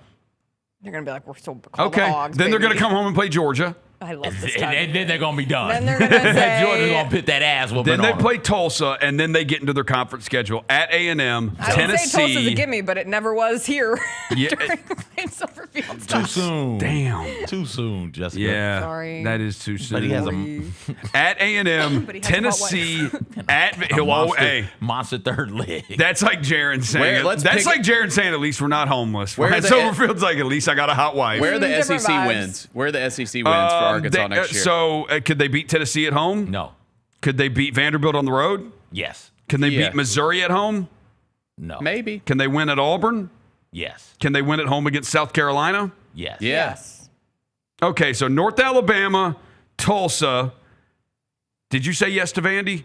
Yeah. Yeah. Vandy, Diego Pavia is not walking Missouri, through that door. Auburn, South Carolina. That's 6. You dare me to put Arkansas in a If they bowl win game those. next season? So if they beat Utah, like you say, that's 7. Can they go 7-5? I'm Because they're not stamping going to it. win at Texas. They're not going to beat LSU. They're going bowling next season. And they're not going to win at A&M. Where's the Utah game? At Utah. Oh, it'll be tough for me to It's say. a tough. That's a tough. And beat Utah at 9:15 Utah. p.m. Central Time kickoff. It's a late kick. It's a night game. It's a night game at Arkansas Utah. is a That's night cool. game. That's a cool game. Nobody goes into wherever the hell Utah plays. Nobody goes into Rice Eccles at night and comes To be away fair, unscathed. I've been on the wrong I was side gonna of a say night Salt game Lake at Rice City. Eccles. But- I've cried but- real tears but watching to- Cam Rising kill my team. But to be fair, your team is USC, and that just happens. Yeah, y'all have kind of the Lincoln Riley and That was Kalen. the Dalton Lincoln Riley Connect and game. Kalen DeBoer, little simpatico Don't do as Kalen far DeBoer as that way. Kalen DeBoer's better than Lincoln Riley, but the Significantly so. teams both can be a little soft. Teams both can be a little soft. I'm not denying that. Yeah. Teams both can be a little soft. We're too soft Yeah. for the Big Ten. Yeah. Yes, you are. Help us. No. Not you. No. I mean collective. Yeah. Probably not going to come under So we Lincoln think Riley. what at best 6 wins for Arkansas. Sure. Okay. 7 if you're Bennett. Okay. 7. Okay. All right. They could go They both. will hey, build a statue but hey. for that man if he wins 7 games next Yes. season. And his hot wife. And Yeah, You bro. build a statue for him and his Shout hot out Coach wife. Silverfield. Yeah. It'll be the first I'm statue rooting built for with him. 3 legs. It's like, damn. 5 if his wife's with him. This might be it. This might be it. Can I re-rank? Yeah. Can I re-rank? Jessica wants to re-rank it. Re-rank what drives her nuts about CJ. All right, the best quote from Lane Kiffin, who had his press conference this morning. Today was LSU, Arkansas, Mississippi State, and Texas still And to come. he filibustered. And Lane Kiffin said, quote, "We're all going to die." I mean, true. Not wrong. Not wrong. Existentialism with Lane Kiffin. He's also off social media. His son dared him, thinking that there was no way, no how that he could stay off social media. He's been off social media now for What's a his son's significant time name? period. Knox. Knox, that's right. I Oh, guess yeah, he was Knox. He named his kid. He got after emotional and named his Knoxville. kid Knox when he spent the 1 Yeah. year in Knoxville, We don't have one named Troy. where you could find upset him at about it. various restaurants with other women. So, yeah. Yeah. Yeah, the stories are there. Like, oh, come on. Anyway, he said he deleted all of his social media apps Good for from his him. phone. He's conquering social media addiction, and I think that's admirable. Do you think he was addicted to social media, or do you think he's just Yes. addicted to effing with I think people? we're all addicted to social media. I think he's addicted and to I also effing with think he's people. addicted to effing with people. I think he's addicted to effing with people because he spent like the entire 30 minutes talking, so he didn't really have to take that many questions, right? Yes, he filibustered. Right. Yeah, he filibustered. So, like, yeah. He likes to F with people because everybody's expecting Lane Kiffin's going to say something. He's going to talk more crazy so, crap. So he had thought that he could like big brain it. He's like, watch this. Yeah. I'm not going to get baited into being myself Right. and answering a question off script. I'm just going to filibuster. And then the story becomes the filibuster and saying things like, we're all going to die. Missed opportunity because I know he loves yoga. He should have brought his yoga mat with him and just started doing yoga poses. Namaste. He could have Namaste. He could have had Janelle Monáe there performing her song Yoga, and they could have been doing yoga together. What a poll. LSU has the money to do that if they It's want. true. If they Apparently wanted to they make have that money to do happen. anything. LSU's got the money to do a lot of stuff. I just want to see Janelle Monáe. I know you. At SEC Media Days on stage with Lane Kiffin. No, I just want to see her doing Anywhere. Yeah, wherever, anywhere. Okay. Anytime. All right. Coach Have you O seen was Janelle somewhere. Oh yeah, Coach O's on their staff now. Yes. I forgot and so he was about at, that. like one of those coaches clinic Yeah. things along the way. And I saw videos of his media availability going. I was just like, oh my God, we're going to get Coach O and Lane Kiffin in the same space this fall. Was Sam Levitt there? They did get Sam Levitt, the Arizona State quarterback. They did. Because they usually have to bring players with them. See, you never know this crap because the players don't get to actually sit no. down and do one-on-one He individual interviews is anymore. not there because Sam Levitt stayed behind, according to Kiffin, because the player has a player-run practice that he's leading. So locked in. That's BS. Sam Levitt doesn't have That's time BS. for SEC media days. That's BS. Put that kid in front of the media. Sam Put that Levitt kid in doesn't front of have the media. You time. can do a player-run practice anytime. You can do a player-run practice anytime. That's Bush League. Put him out there in front of the media. Put him in front of the media. And Kiffin, I mean, look, Greg Sankey, you messed up. You got to put Ole Miss and LSU on the same day around the same time. So Golden and Kiffin have to cross paths. I actually thought Pete Golding was the standout of Okay. SEC Media Days. Like, Kiffin's going to get all the attention because he's a character outside of just the sport. Like, he is manifested outwards. Locally, we care about Ryan Silverfield because he went from Memphis to Arkansas, and Arkansas is just down the road, technically. But I thought Golding was pretty good. Like, he was off script, and he's good when he's off script, and they should not try to bring him in because when he just gets talking, when he just gets yapping. He basically got Trinidad Chambliss and Kejuan Lacey back through fear. Yes, he basically said, Ole Miss fans are going to kill you. Did you see what happened to Lane Kiffin? He basically said they're going to kill you if you leave. That will happen to you. Yeah, I know, CJ. I thought the same thing. I was like, I mean, that's just good looking out. He went at it from a standpoint of like they were going to build a statue for Lane Kiffin, and now Google Lane Kiffin's name, and they wouldn't piss on him if he was on fire. That was the actual terminology that he used. I think they would piss on him. I think if you really hate somebody and they're on fire, like, it's kind of your opportunity to piss on them, right? Like, I mean, it's also, you know. This is the second day we've talked about golden showers up here. Yeah, it's cool. Okay. Yeah. You know, it's what we used to call Tulsa. I think you're right. The golden showers, not the golden hurricanes. What is that pee going to actually do? It's not going to put out Right. fire. As somebody who has set a trash can on fire, I don't think urinating on it would have stopped it. Were you reenacting the scene from the Mighty Ducks 2? No, this is a fire in a barrel. A grilling mistake. Oh, okay. Putting some coals I thought were cold. They definitely were not cold into the trash can, and it just burned down. Gary almost burned down his house 4th of July weekend. Okay, so Ole Miss, LSU, Ryan Silverfield. Yesterday, I guess. Kalen DeBoer. I mean, no, it's boring. But yeah, but it's this is also part of SEC Media Days that's lost its no, but this is where it's kind of lost its luxurious. When it's in Alabama in Hoover, Alabama Day is a thing at SEC Media Days. But it's in Tampa, Florida. This guy from Yahoo wrote about it. Do you think Alabama was a thing at SEC Media Days because of Nick Saban? No, because I was there. Yeah, Saban was right there when I got the job. Yeah, he did. But apparently from people before me, they said Alabama Day was always a day because all the Alabama fans would be in the hotel lobby. Matt Hayes from USA Today, Yahoo, basically said, like, this is what he said. He strolled through the lobby of this fancy downtown hotel in the early morning hours, hopped into the elevator, and rode directly into the teeth of the absurd circus that is SEC Media Days, and then something strange happened to Kalen DeBoer. No one cared. Not a soul. No Alabama fans in a game day getup. No autograph hounds. No lunacy of years past that followed the greatest coach of the greatest conference and the greatest sport in the whole damn world, or whatever lovable lunatic tide fringe call it. No media horde following his every move. No cameras or cell phones or microphones in his face. Just a coach and his safe, boring stroll into year 3 of the most pressure-packed job in the SEC world of win or walk. You got to pit this thing, SEC Media Days, and honestly, if I was put it in an SEC market. Put it in a smaller town. Make it feel special. Put it in a town. That's why it was awesome in Hoover, because Hoover, that place, it was special to them. It's not going to be special in Tampa. It's not going to be special in Atlanta or Charlotte or Nashville. Right? Like, it's got to be special to that area. And it brings economic, money. It brings money to the city. It's genuinely too big. Like, it's 16 schools. It's too big. It is. They cannot. And it's going to be bigger eventually. eventually. And even if you think of, if they're trying to create an event where fans continue to travel for a set event, the 16 teams of rabid SEC fans, if they got what they wished for, and you had a significant portion of the fan base actually traveling for this, it can't be in a Hoover. It can't even be in a campus. How far is Hoover from Birmingham? It's right. It's a suburb. It's a suburb. Yeah. No, they should. You know how they should find a way to do this? To turn it into some kind of way like an NBA Summer League meets like Fanatics Fest, where you charge SEC fans, you make it like an SEC weekend festival or something like. Where? See, that's the thing. Like I mean, they'll do it in Nashville. They would do it in Nashville. I genuinely think once it goes to Nashville, it's never. But I don't know if it would like. It's not going to be. I don't think it's going to do well in Nashville.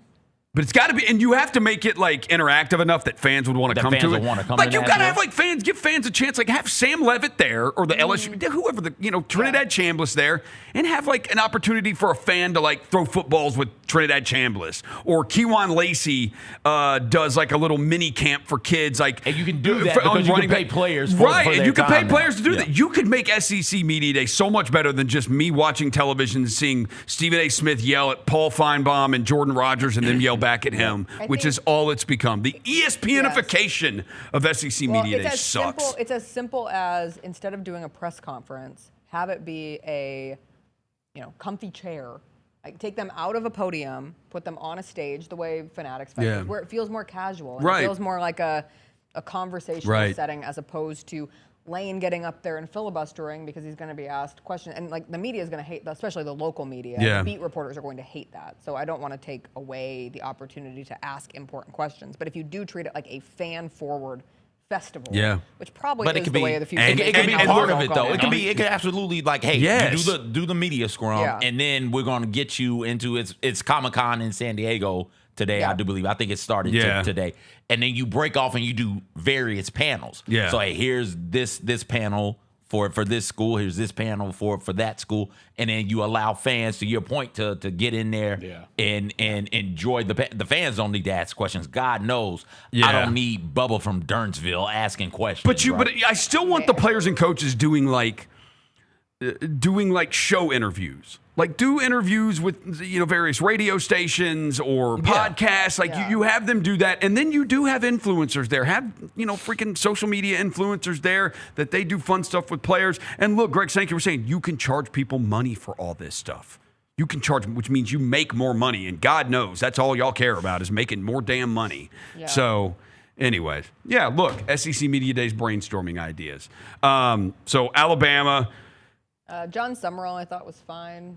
I don't need him lecturing media members about their phones, though. He said it was a joke. I think he just. He was for real mad. He was for real mad. That gets you thrown out of our meeting. It's like, well, dude, I'm not one of your players, so shut the F up. Podium. Yeah. Like, I don't throw this podium. Throw the podium at you. Shut up. That you know what? That could be a dude who's nervous at his first SEC Media Days. Because it can be overwhelming. I've seen coaches there. They get overwhelmed on the podium for sure. I did appreciate, like Silverfield said something about how his record against SEC coaches here is 5-1. I talk your ish a little bit.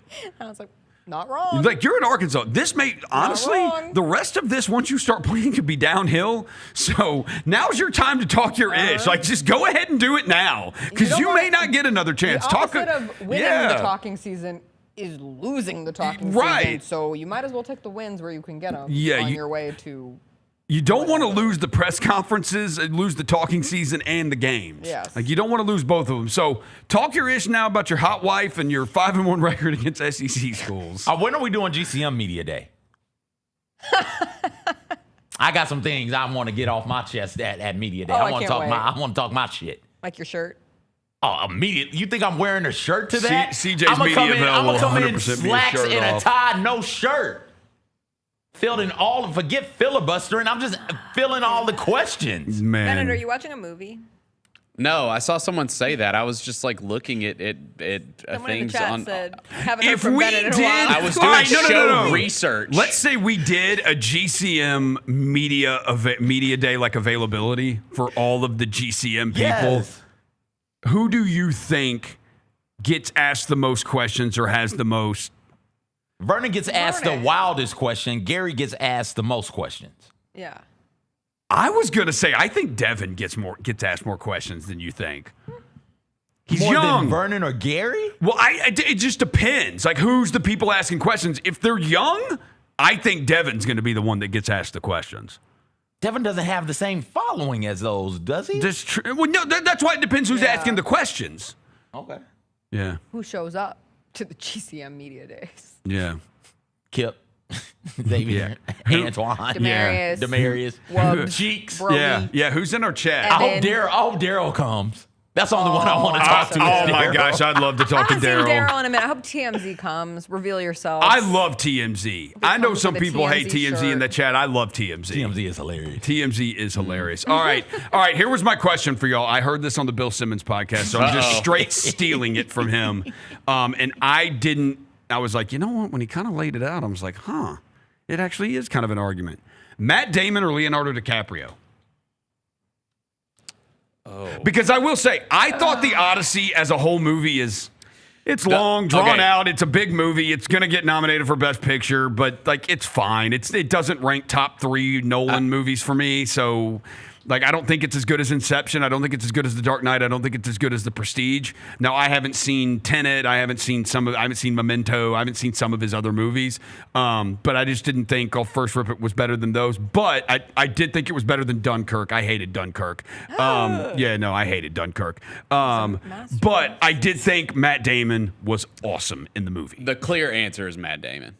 The clear answer. The clear answer is Matt Damon. He's done more. And I love Ben Affleck. I said DiCaprio, not Ben Affleck. I thought you said Matt Damon or Ben Affleck. He said Matt Damon. Oh, hell no. That's easily Matt Damon. Oh, my God. No. The clear answer is DiCaprio. It's not even close. Are we sure? I don't think it's Yes, man. He's my GOAT.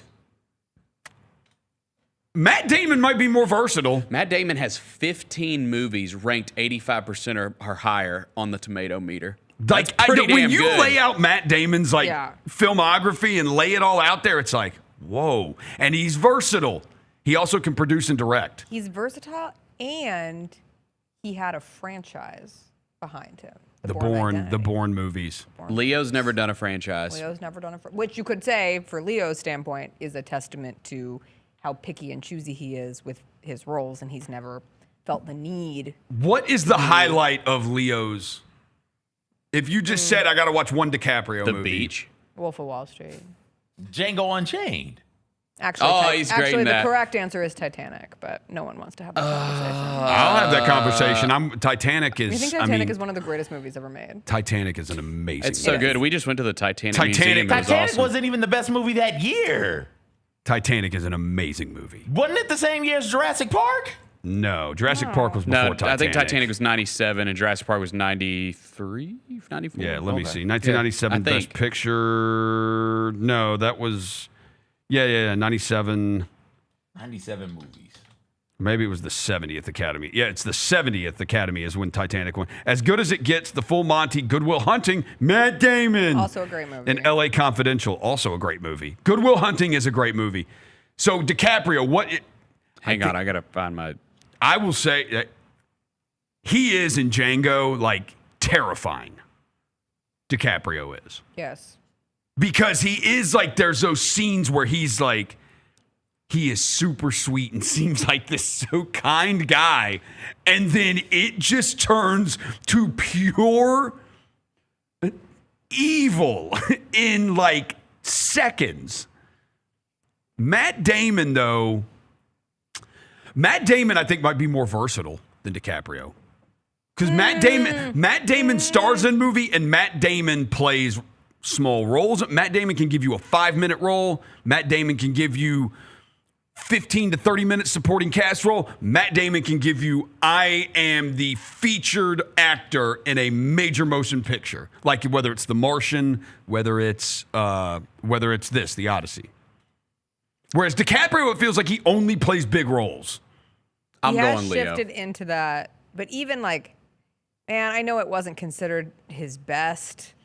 He was so good in The Aviator. He was so good in Catch Me If You Can. So I watched that over the weekend. It was on TV over the weekend. Revolutionary Road. Blood Diamond. Blood Diamond. When The I know Revenant. what a blood diamond is. That's what he won his fought a bear. Academy Award. He finally got his Oscar. Okay, I never saw The Revenant. It just didn't seem like anything I wanted to watch. He eats a bear heart. Like, that's it. Yeah, he eats a bear's heart. Yeah. I mean, that's cool. Like doesn't he wear the bear coat to sleep? He to kills stay a warm? bear. Doesn't he go inside the bear? Yeah, he to stay inside the warm? bear. Yeah. Neither one of these dudes, to my knowledge, has been the star of a Marvel movie or in a cartoon. So, like, they're fine. Good point. Oh, then we ask you, what is the deal with Robert Downey Jr. being Dr. Doom or whatever? Oh, Roser, that's We don't got time for that. Okay. It is. All right. The multiverse, Sure, baby. All The right. multiverse. All right. I think it's going to end up being nothing, by All the right. way. A word? Yeah. DiCaprio or Damon? Final answer. I'm Final going answer. DiCaprio. DiCaprio. I'm going DiCaprio, but He's I don't my favorite think actor. It's close. I'm No, going it's with good. him. When I heard it But laid Matt out, I Damon- was like, But I'm more in love with Matt Damon. Matt Damon. Matt Damon's a cutie. Shout out to Team America, World Police. Matt Damon. He also played Sonny Vaccaro, friend of the show. Friend of the show. All right, that's going to do it for today's show. You're done having to listen to me talk a lot for an hour and a half or whatever. Chris will be back tomorrow. Thank you, CJ, Bennett. Hey, I appreciate you guys. Thank you so much, man, for these last couple of days. Always. Jessica? Hey, I take it back. You're I going forgot. Damon? Matt Damon was the voice of Bill the Krill in Happy Feet 2. Oh. Oh, he might was? Might be the. It's got to be Damon. The thing gotta that be pushes Damon. him over the edge. He also bought a zoo. He's also He in. bought a zoo. Yeah. How many people can buy a zoo? Matt Damon bought a zoo. In Eurotrip. And then had he a small role in Jersey Girl. And then he bought a zoo too. Didn't they make We Bought a Zoo too? We bought another zoo. Was he in there? in the zoo. Yeah. Or He in the bought second the zoo. in the second one. Oh, I don't know. I don't Who know. was better in The Departed, Damon or DiCaprio? DiCaprio. DiCaprio. Okay, well. DiCaprio. There we go. DiCaprio's But it's a better all time role. in The Departed. Yeah. Probably better role. He's like 2 pills. You give me a handgun so I can blow my... I mean, dude, an amazing performance by DiCaprio on that one. All right. Thank you, Jessica. Thank you, Bennett. Thank you, CJ. Thank you to Jacob Stopcotty. Thank you to Jena.